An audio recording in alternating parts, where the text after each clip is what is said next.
summary of world news is next. This is the BBC World Service with one man's search for his identity. Tony May was only a few days old when he was abandoned by the River Thames in London in 1942. Who on earth abandoned me? What did you do that for?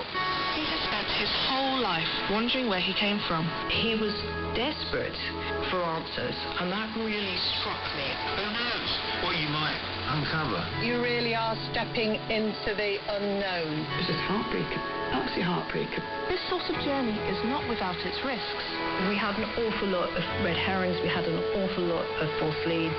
But now, thanks to advances in DNA testing, he has discovered more than he ever dreamt possible. What a thing to do, to leave a baby on Victoria Penguin. I'm Claire Bates, and I'll be telling Tony's extraordinary story. Embankment Baby, in half an hour.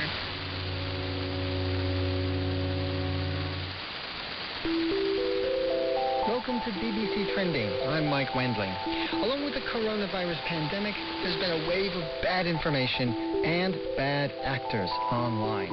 But forget about that for the moment, because today we're going to talk to some good people, medical professionals and teachers who are dishing out solid science and facts. Meet the social media heroes of the pandemic. BBC Trending coming up after this bulletin of world news. News with Rosemary Main. Millions of children in the United States have been told they won't be going back to school for the new academic year as the coronavirus outbreak continues to grow. In the two most populous U.S. states, California and Texas, more than 11 million children who rely on the public education system will not be returning in the coming weeks. President Trump has said he does not believe in compelling all Americans to wear face masks in public to slow the spread of the coronavirus. In an interview with Fox News, he said people should have a certain freedom. New research says 700,000 young children in Africa could die if existing immunisation programmes are suspended over fears about the coronavirus pandemic. The researchers say the risks associated with catching the coronavirus should not deter health systems from giving routine vaccinations. A Brazilian agency says the number of military personnel in civilian roles in the government has more than doubled since Jair Bolsonaro became president. Opposition politicians and activists have raised fears about the growing influence of the military. A video has appeared online which reportedly shows members of one of Mexico's most powerful crime cartels from the state of Jalisco displaying a large amount of military weaponry. On show are some 40 armoured cars surrounded by masked men carrying automatic weapons. Police in the U.S. city of Chicago have clashed with protesters trying to pull down a statue of Christopher Columbus. At one point, a crowd of protesters, linked to the Black Lives Matter movement, attached ropes to the statue, but they were then driven back. Veteran American civil rights campaigner and Congressman John Lewis has died from pancreatic cancer at the age of 80. He was one of the organisers of the March on Washington in 1963, along with Dr. Martin Luther King. He'd been serving his 17th term as congressman. BBC News. Welcome to BBC Trending. I'm Mike Wendling.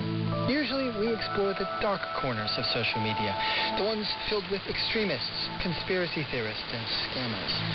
But this week, something a little different. The coronavirus pandemic has caused a huge wave of misinformation. So we're going to meet some of the people leading the fight back. The medical professionals on the info front lines, trying to get facts and solid science out to the rest of us. Sean Alsop is our reporter. Hi, Mike.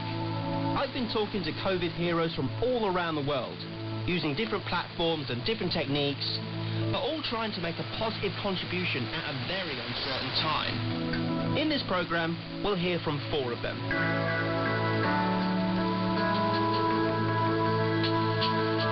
Let's start right here in the United Kingdom.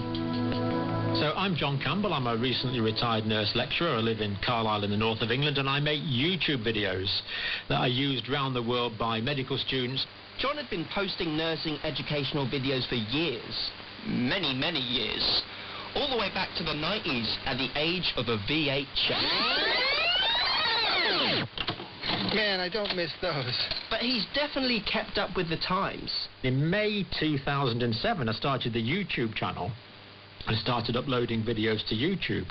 Now, at that time, it was fairly early for YouTube, really. You were only allowed a 10-minute video at a time. So I uploaded quite a few 10-minute videos. His account grew over time to 100,000 followers. Many are junior nurses. In January of this year, he started to notice coronavirus and was one of the first medical channels to talk about it. And his channel subscription jumped to 700,000. His videos are science-heavy and they're long. Many are half an hour or longer. But that hasn't put people off. I started doing these first videos on COVID-19. And the first video went fairly well. I sort of did a bit about the theory of coronavirus and a bit about the theory of viruses. Then after 3 or 4 videos, they just started getting lots and lots of views. And pretty soon, instead of getting 500,000 views a month, I was actually getting about 500,000 views a day. I asked him to explain what his videos were actually about. Well, when I started doing these videos, I wasn't quite sure what approach to take, so I did a bit of background theory.